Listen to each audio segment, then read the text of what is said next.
Welcome to Hot Tap Podcast. I got to get some guests here with me, but I am Bill Bean, and I'm here with my two co-hosts. Actually, we have Schwim, and we have a special guest, Mr. Sam Wu from Let's Go Devils podcast, and all over the network. He is a beast, doing shows a daily, and pretty much everything else. No, the two co-hosts are right behind you. Schwim and I take a break. Yeah, exactly. Yeah. Two co-hosts that don't listen to me. Yeah. Actually, these co-hosts don't listen to me either. Yeah, so it doesn't really matter. We're brought to you by Prop Time Radio, courtesy of Mr. Wu, who's behind the glass today, not screwing things up. But you can find us on Twitter, Instagram, YouTube, Apple and Google Podcasts, Spotify, and iHeartRadio. Leave us a 5-star review if you'd be ever so kind. Gentlemen, what are we drinking? I actually realized I don't have a beer.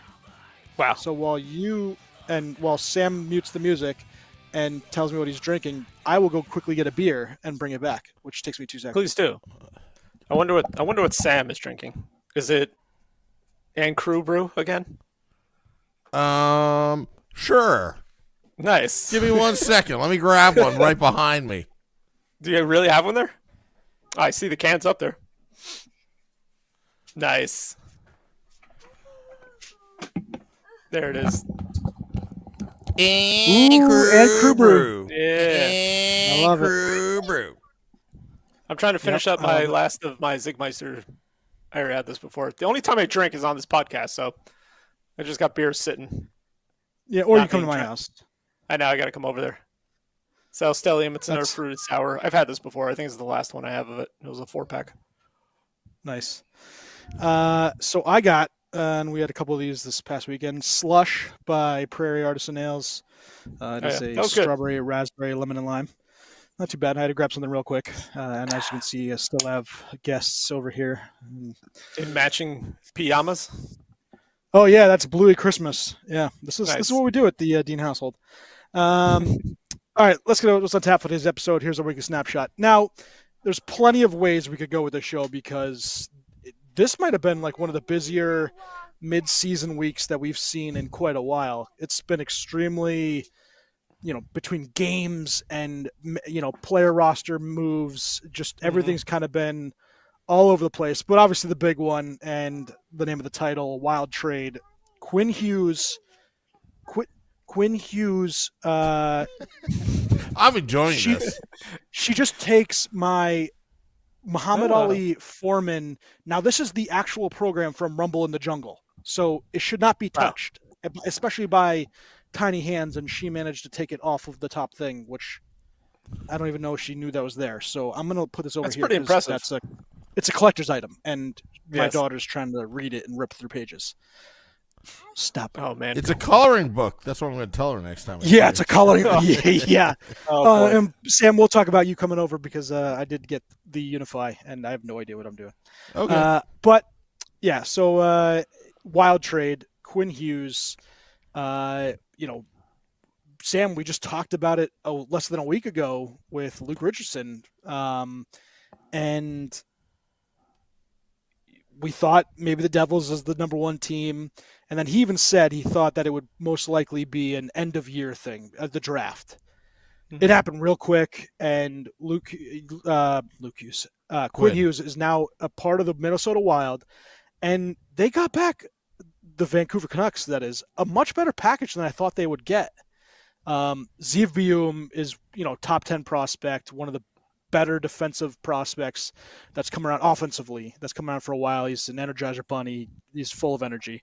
And then you have, Marco Rossi, a very good number 2 center, probably a perennial 60 to 70 point guy in the NHL per season, that is. Then you have Ogren, who was another guy that they had, a former first-round pick 2 years ago, very talented winger. And then finally a first-round pick. And, that's the equivalent of 4 firsts. I was really impressed with what Canucks got. I think it's a win-win for both teams, but obviously the big one is the Wild. And I think this shoots them right up to where Colorado and Dallas are in terms of star power and the way you look at the roster. And I want to get your guys' opinion on that. You want to go, Tim? What, about Minnesota? Yeah. I don't care about Minnesota. I'm a little pissed off about this whole thing. Well, we'll talk to you about the Devils' ramifications because I got All some right. things for you. But just overall hockey trade, what was your thoughts? Overall, Minnesota stepped up to the plate. Quinn Hughes said that in a press conference. That he's not going to forget that somebody sacked up and was able to make that trade. And you're going to have to give up assets to get a Quinn Hughes on your team, and that's what Minnesota did. So I think it's a win-win for both teams. Rutherford gets what he wants, direction of the team.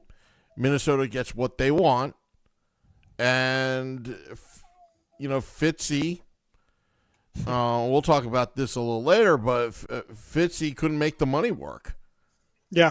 So and Lyle said that to us right on Let's Go Devils Pod, that he didn't think the money would be money and prospects, right? Really, I don't think the Devils, outside of giving away almost everything on the farm, I don't think they could have beaten this trade that Minnesota gave up. Nobody was beating what Vancouver offered. That trade was, or what Minnesota was offering to Vancouver for Quinn Hughes. Nobody was even close. What would the Devils have offered that would have been, I guess, similar? Everyone was saying Mercer and another young player and a pick, obviously.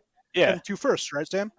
I would much rather have Rossi and Zeev Bouillon in the first round pick there. Bouillon was the best player. That was crazy. I did not see that coming. I knew Rossi was going to get dealt because he's been rumored to be getting dealt for a while now. But I did not see Zeev getting moved. That was crazy. No, I didn't either. That's a huge get. And he had, I think he had a golden assist in his first game with them. Yeah, he did well in his first game. He was lights out for them. I don't know if they won or not, but I just saw that he had a couple points. They beat the Devils, right? Vancouver? Oh, it was that game? That was his first game? Yeah. Wasn't that, Sam? Yep. Wasn't that first game? Yep. Yeah. Okay. But, and there's a couple of teams in there. The Rangers apparently made an offer, and it wasn't anywhere close. I'm not even going to touch that one. Detroit, I think, was in there. Detroit made an offer, and Elliot Friedman said this, but he thought that the only reason that they didn't get it is because they didn't want to include Simon Edvinsson, who's a good young defensive prospect too in his own right. And maybe with him and Marco Kasper and a couple other pieces, they could have gotten it done, but it just didn't work out. But overall, I think, like I said, it's a good hockey trade. Right now, Bill Guerin is GM of the year. Oh, he's all. And did you see his quote on what happened when what's his name? Not Fitzgerald. Rutherford called him about the deal. I saw something. He said he was home, like making meatballs or something. Making meatballs for his party or something. So and he immediately did a fist pump and was also happy. Yeah. And Kaprizov was the first one to send him a message. He goes, "Wow," and he goes, "You like it, huh?" And Kaprizov goes, "Yeah, hell yeah." Yeah, of course. This is probably the second best defenseman in the NHL, and a perennial Norris guy, and someone, you're going to have him for 2 playoff runs, essentially. And then you have the upper hand of offering him an 8-year contract, which is the last time a team's going to be able to offer 8 years for that July 1st. Yep. So I think what's going to happen, and Sam probably, you could chime in because obviously it's going to impact the Devils a little bit, but I think he signs a 3-year extension, Quinn, that is, and him and the brothers ride into the sunset together and see what they want to do. I really do think that that's what's going to happen. He's going to sign a 3-year extension, and then him and Jack will go to free agency together. Oof. Well, what do you think? That's an interesting scenario that I didn't think about. I could see that happening. Because right now, I'll tell you why I'm pissed off for so many reasons. I wish Little Steve was on, because Jim Rutherford, who were his two guys in Pittsburgh? It was Fitzy and Guerin, right? Yep. So all 3 know each other, okay? Quinn allegedly wants to play with his brother, okay? All right. Fitzy had ample time to make changes during the offseason to facilitate a Quinn Hughes trade. He thought he had the upper hand and the leverage here. Mm-hmm. But I think right now, this saga, this Quinn Hughes saga, has completely screwed up the New Jersey Devils right now. Completely. Because think about the dynamics, the human element here. Yeah. You've got Luke Hughes, a kid now making $9 million a year for the next 7 years. And you've got these veterans on this team looking at that. And then you start the season off well, you got your injuries, you're staying afloat, and then suddenly your GM's asking you, will you waive your no trade clause, your no movement clause? Then we find out, and I don't know why I didn't notice this earlier, because I look at, all these websites about the salary cap. You find out that Tom Fitzgerald gives out these no movement clauses or 10-team lists in these contracts like candy. Yeah. But you lost your leverage right there, you idiot. Yeah. Did you learn that from Jim Rutherford? I don't know. I would say that he is not the only person. Drury does this. Everybody does this. They just you can't give out an NHL contract anymore without giving some sort of trade protection, which is ridiculous. And that's why the NBA, as much of a product, it sucks. Like, the NBA sucks, but as the only difference in that, in what the NBA does well versus the NHL, is they do not give no trade clauses. Even the best players in the world, Wembanyama and LeBron and KD, they don't have no movement clauses, no trade clauses. You can trade your stars whenever the hell you feel like it. And that's what they need to do in the NHL. I want to see more trades. But here's where I think Fitzy screwed up that no one's talking about, and this is exclusive on Hockey on Tap that I'm going to bring up because I just realized this. Okay. When Luke Hughes signed his entry-level deal, I sound like Leo right now. Mm-hmm. His entry-level deal, all right? he just finished up at Michigan. Michigan, I believe, got knocked out, right? Michigan got knocked out, didn't they? Yeah. The first year of eligibility, how many regular season games did he play? Like one? Maybe, yeah. Had he not played, he would have never had this extension this offseason because it would have pushed it back a season, and you would have had that $9 million sitting right there at cap space, at least from the money standpoint, to pull off this trade. Yeah. I think that's where Fitzgerald, I mean, hindsight's 20/20, but I think that's where that space went. Possible, yeah. Shroom Cam obviously is always going hot right now as he's watching his Tampa Bay Lightning, especially today against this friggin' team. Oh, I thought that had something to do with my statement. You're like, yeah, Boulder down. No, Schwim does a very good job at paying attention to what you're saying, but then also giving you the FU by throwing his hands up and making gestures and obscene comments. And it's not directed to anybody here. It's trying to contain myself. We know how the Shrimp Cam works. Yeah. But obviously, so that's the big trade, and it has a ramifications for the whole league. I do think that this was the first domino to fall, as Lyle Richardson talked to us about, right, from on the Let's Go Devils podcast. And you have now, we'll see. Obviously, I think they need a number two center now. Wild, so let's see what happens with them as they lose Rossi, but for good reason. I do think Colorado and Dallas will now do something to kind of counteract that, and I think you're starting to see some teams that are becoming sellers. And I do think there's going to be a few moves done before, and like Lyle was talking, there's kind of two deadlines, right? There's the pre-Olympic deadline for trades so that you can get guys in the building, and then there's also the post-deadline, which is right before the actual trade deadline. So I do think that's where we're going to kind of end up with a bunch of moves done before the Olympics and then a bunch done right before the trade deadline. So that'll be pretty interesting. The other deal, which happened, and a very interesting one, and this involves Steve, and I wish that he was here to talk about it, but Tristan Jarry, the Edmonton Oilers, of all teams, decide that Stuart Skinner is not the guy they want, right? This guy brings us to 2 playoffs. He did pretty well in the playoffs, but he has these miraculous brain farts where he looks like he's never played goaltender before, and he does pirouettes and gives the puck away, and they score on everybody. But they identify a man who was on waivers this time last year, a guy who has had his own brain farts where you see him essentially facing the boards on a play where they score in front of the net. And Tristan Jarry is having a good season, but this is the guy they bring in. They trade Stuart Skinner and Brett Kulak, who's played pretty well for Oilers, as well as a pick to the Penguins for Tristan Jarry for the contract reasons. And I don't see it.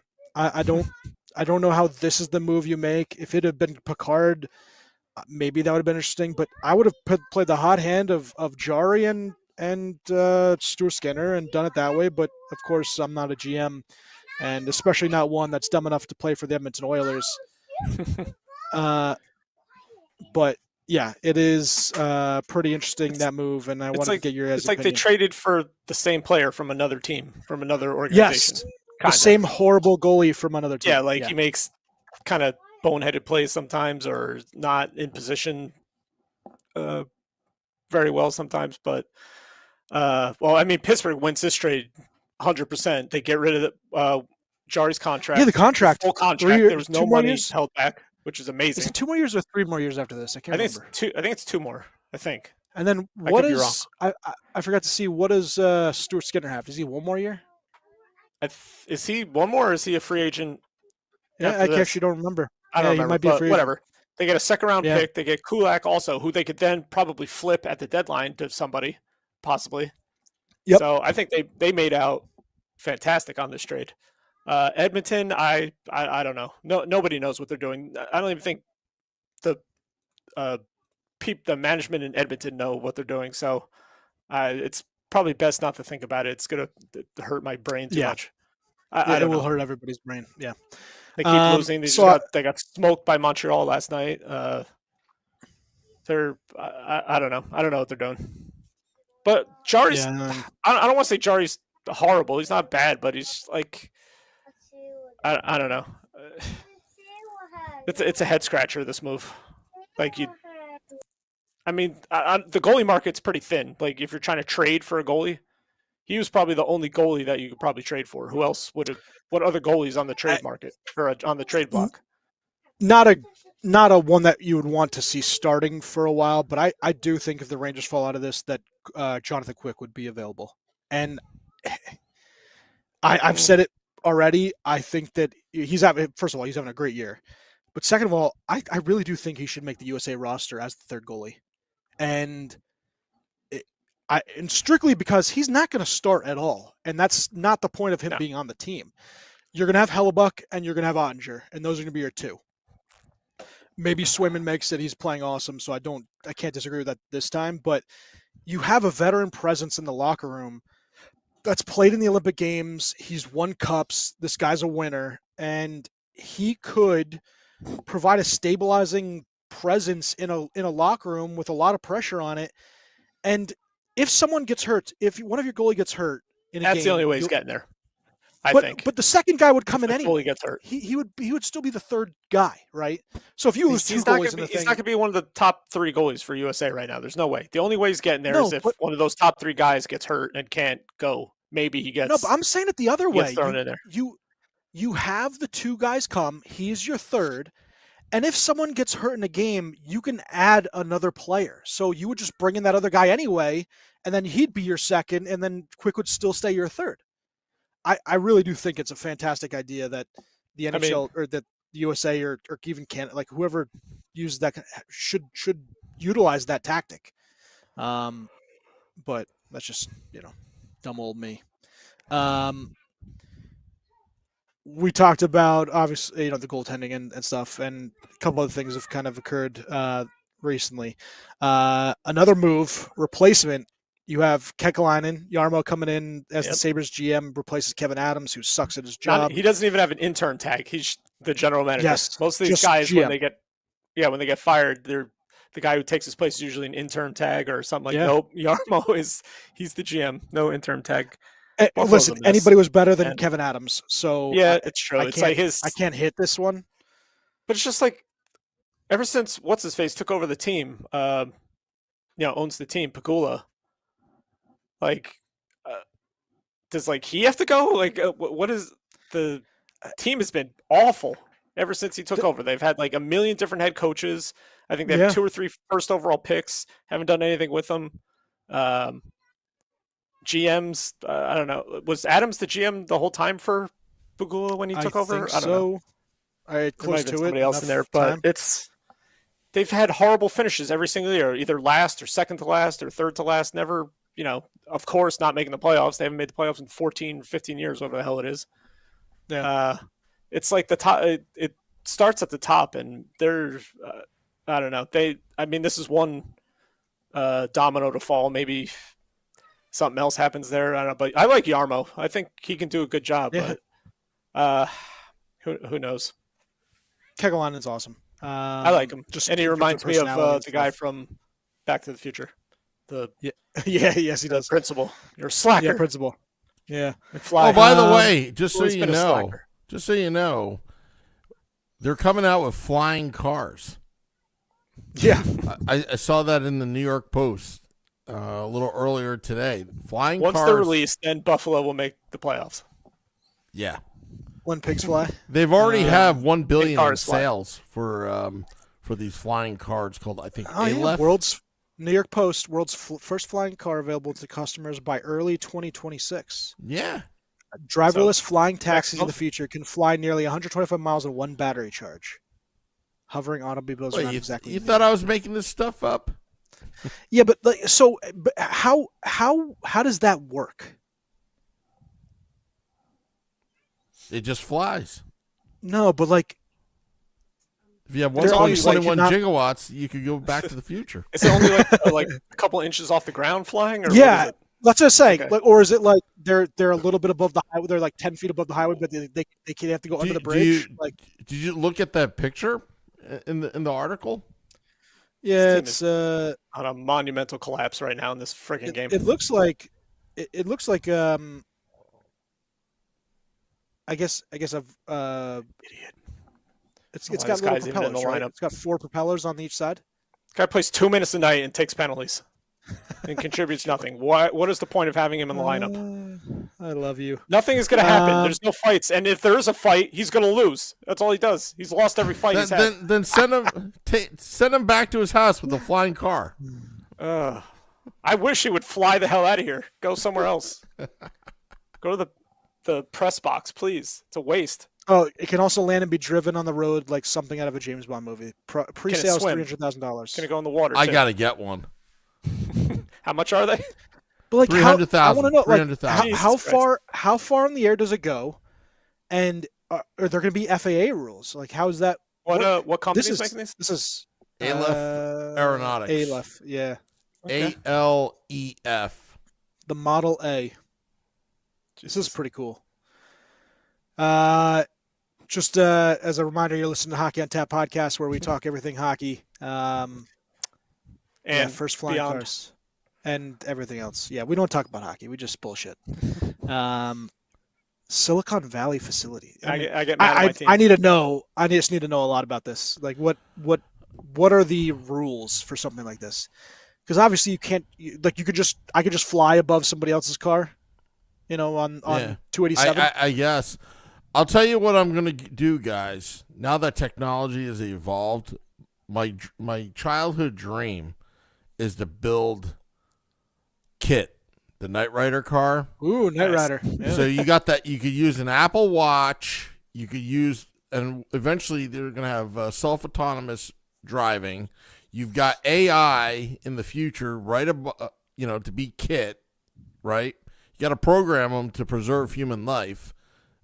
And then, if you can figure out this flying car stuff, it also has turbo boost. I like it. When I'm 75 years old and retired, that's what I'm going to do. I'm going to take everything and make it. Is there going to be a little red button like in the Men in Black car? Yeah, or the C button. Remember the C button? Which C button? Yeah, that turns it into a convertible. Anyway. So yes, it offers 220 miles driving and 110 miles flight. That's like I can go to work for 2 days with that, and then my car is dead. Yeah, recharge. Yeah. Oh, 4-0. I would be able to. Yeah, like how do they work on the city? Can I drive over the Hudson? Can I just fly over the Hudson? I guess, or you got to fly on the roads. I have no idea. They're probably going to regulate it that way. But if I have to fly on the regular roads, then I still same thing. What's the difference between my wheels being on actual pavement versus I'm 2 feet off the ground? Chance to clear, you don't do it. Well, you don't have the airspace right. You know what I mean? Like, well, that's what I'm saying. Like, if there's congestion and I can fly over top, do I then have to go under a bridge and stay under the bridge, or can I go over top of the bridge? If there's like crossing patterns. Well, the only thing I could go by is Back to the Future, and it seemed like it was just one big cluster. I bet you AI is going to handle all that, in the future. There's going to be so many accidents. It's going to be funny. Yeah. Well, you know. Well, not funny. There's probably a horrible yeah, deaths. We'll still be stuck in traffic, even with these flying cars. Yeah. They're probably going to cause more traffic. It might. Like, you know how they, we joke about, the Simpsons, they predicted this, but I think the Jetsons, kind of got it right. Even Back to the Future, they kind of got it, everything right about some of this stuff in the future. They really did. Yeah. All right, a couple more things. Actually, get back to hockey a little bit. I don't know if you guys saw this, but Connor Bedard's now going to miss probably at least a month, out at least until early January. The next time he'll be reevaluated for his upper body injury. They're not considering surgical options at this point, which is not great to hear if you're a Canadian fan or you're, obviously, a Blackhawks fan. I think I saw another injury was Holloway is out 6 weeks for the Blues too. So a bunch of injuries coming back. We didn't talk about the Pittsburgh thing this weekend, which was extremely funny. They trade their number one goaltender and lose 2 games in the most ridiculous fashion of all time. I think they were up 5-1 in 5-1 the game in the third period against San Jose and 3-0 in the third period against Utah. Yes. And lost both those games in overtime. They lost both in overtime, and the San Jose game was crazy. And that was Blomqvist, I think, and the other one was Miroshov. So their number one goalie leaves. Oh, wasn't it Silovs and Miroshov? Oh, it was Silovs and Miroshov. Oh, that's what it was. Sorry. Yeah, you can't make that stuff up. And Steve was texting us as it was happening. It was very funny. I saw some today. They lead the league in third period collapses on the season. Goals, third period goals. I think they're like up by a boatload. No, but it was like losing games, like when leading in the third period. I hear you. League right now, I think they have 8 or 9 or something like that. Their actual third goal total allowed is absurd, astronomical. Yeah. Oh boy, so much. Well, fun. this is what they want. They should be playing like this. They want the now they should number one pick. Yeah. They need to go in a free fall right now. I mean, I still don't want the number one pick because I do not want someone like Gavin McKenna. Gavin McKenna to go there. But I don't know if you guys saw this, but Corey Proman and a couple of guys from like rankings websites, they actually moved Gavin McKenna down to 4th in terms of in a mock draft recently. He's not done very well at all at Penn State. Sam would probably tell you that. And Penn State in hockey, I don't think he's doing very well in general, but he's not done well. This guy Richardson has moved up the draft rankings, and he's really good. They have the defenseman that now I'm blanking on these guys' names. I was following them for a while there. And then the Swede, who's also, I think they have 3 guys that have jumped them right now, and it's interesting. That's crazy. There's but there's a lot of talent in this draft coming up, so I don't think having the first pick would be bad at all. Or if you One have like last one of the top thing. 3 or 4 picks, you're probably in good shape. Yeah, no, you probably are. One last thing, Kreider homecoming to the Rangers. He's playing right now. And Trouba. Ducks, Well, no, Rangers Trouba's tied been there 1-1. No, he has not come back to the Garden yet. Oh, he He's hasn't? not Really? been back to the Garden since the trade. No. Oh, wow. So it's both I of didn't them. see. I saw the Kreider tribute, and it gave me a little tear. And my brothers are at the game today. Nice. Who? But, Christopher James? Yeah. Yep. Christopher James. Yeah.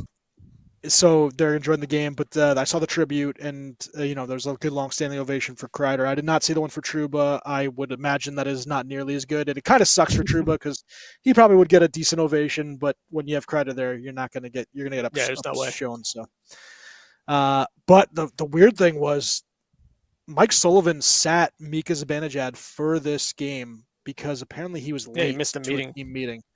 Yeah. Yeah, and Kreider and him are boys. They're I think Kreider was Mika's best man in his wedding. It's just it's a little odd that a meeting was what set him off, and really if it's if this is the way that Mike Sullivan does things, and he's holding people accountable, that's awesome. It does. It seems a little funky though, and I'm wondering. I think it's just a coincidence. John Cooper does this too. People miss meetings. Braden Point missed it or was late to a meeting. He got benched for the game. He got scratched. I like it. I'm not. Yeah, it doesn't matter who you are.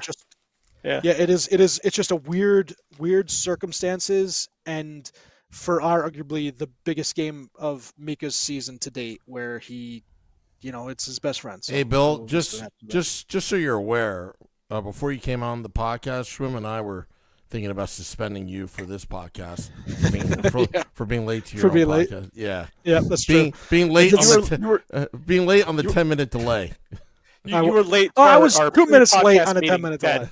Sam and I were having that we didn't tell you about. So yeah, we were bullshitting before this, and then we were talking behind your back. When you were late. Yeah, that's fine. Yeah. Everyone does. Doesn't matter. You're gonna have to sit out again. I like it. All right, we got a couple more things. One more thing, and we'll get out of here. Did you guys see the ridiculous jerseys for the Stadium Series game for Tampa and Boston? I don't mind Boston so much. Tampa's is the biggest POS. Tampa's is terrible. They're trying to the whole thing is they're trying to be tough and everything. Right? How can you be tough while wearing sky blue? Give me a break, man. It's so stupid. And they did the stupid ass TBL on it without no logo. I'm sick of these things. They did this some of the things about it I like, but just the color scheme I'm not crazy about, and the TBL I didn't like. I wanted a logo. I like that there's lightning kind of in the background of all the letters and numbers and everything. That's a cool touch. I like that. Yeah, there's some cool things about it, but but it's just the color scheme is I understand sunny and sky blue. The sky's blue there, blah blah blah, but. Come on, but man. Lightning's not sky blue. It's lightning is dark and white. It's very. I don't know. Do you know what'd be cool if they went anything else? No. If they went the Dallas Stars route, where it glows in the dark, that lightning. That was cool. Mm-hmm. I did like the glow in dark Stars uniform. Just the bolt, just that bolt of lightning. Yeah. And then there's a DeLorean at the end of it, 1.21 gigawatts. Man, you were all about I love Back to the Future. Yeah, it is. It's a classic. Oh, yeah. Yep. But anything would have been better than those. Even the Boston one really isn't that great. It's just a B with scratch marks or whatever. Yeah. Or is that the shoulder logo? No, the main logo is a big bear and it has Bruins on top of it. Yeah, it's not great. Whatever. It wasn't Nobody horrible, cares about this. Yeah, no one outdoor really cares. game. I don't think. Yeah. Exactly. Conor McDavid this week was awesome. He had 10 points in 4 games. He was something like that. Absolutely phenomenal for the Oilers. And then Gibson had some good games for the Detroit Red Wings, and I saw Joel Eriksson-Ek was also. I saw that thing. I saw Eriksson-Ek was the 3rd star, and then I saw that it wasn't right because I know he had more points. It said he had 3 goals and an assist in 4 games. I'm like, that's the He had third 3 star. goals. The guy had 4 points and he got the Yeah, he had third star. 3 goals There's no and way. 4 assists for 7 so points in 4 games. There was some kind of error on NHL Network. I'm like, that's what? There was Yeah. nobody better this week for the third star. Yeah, But yeah, of course. The hockey always gets screwed with NHL when it's important Network stuff. and ESPN sometimes, aren't the greatest. Yeah. They're just that's how they go. Yep. All right, we'll go. Sam can hit the music a couple seconds. The leaders real fast. McKinnon 55 points. McDavid. Oh, wait, 52. do we have a new leader in the plus minus? Well, in the we're getting getting to to that. that? All Don't right, worry. Good. Goals McKinnon 26. I look forward to Speaking that every 22, week. Robertson 20. Yep. You'll see in a second. Jesper Wallstedt has been awesome for Minnesota. He leads in pretty much everything, including shutouts and goals against, save percentage. Vamelka and Onger tied with wins with 14. Plus minus. Nathan McKinnon is a plus 40. Jesus. 4-0 in 32 games. Absolutely crazy. Natchez and Makar tied at plus 30. Here is the fun part, as always. Schwib, who is your minus leader? I don't know. Is it something on Tampa? Nope. It is Mackenzie Oh. Weegar once again. Still him? All right. Yep. He's a minus 21. So 61 goals separates McKinnon from Weegar. Jonathan Marchessault is number 2 at minus 18, and then Coronado's minus 17. Poor Mackenzie Weegar. Poor Calgary. It is bad. Is They're there not a good. Tampa Bay Lightning that is anywhere close to the bottom 50? No. You guys are out of the bottom 50, Schwim. Get out of town. Get out of town. It's true. Okay. Good for Things you. are shaping up. Things are shaping up. Your boys are, even though we're your losing boys are 4-1 rocking and to rolling. this goddamn team. Tampa sits number 1 at 39 points, tied with Detroit, also at 39. Tampa has a game in hand, so that's why they're the head and leader column. Buffalo last, Metro, Carolina, New York. You know what's crazy, though? There's not one team in the East that's below 500. Yeah. No, they're Every all single team, doing every really single well. team is 500 or better. That's Yeah, crazy. 500 or better. I saw that Meanwhile, today. I was like, Vancouver's 12 and 17, and Nashville's 12. Yeah, and in the 15, West, there's so. like 3 or 4 teams I think that are under. Yeah. Right. Yeah. All right, my Beer Prairie 425, really good slush. Sorry. Stellium 4.0. Ooh, Not too I like bad. it. And Crew Brew 5.0. That's a 5. Yeah. Yep, exactly. Fiver. Yeah. Every day of the Shrimp, week. take her home. I hate my team. I hate my life. I'm going to bed. Yeah, that's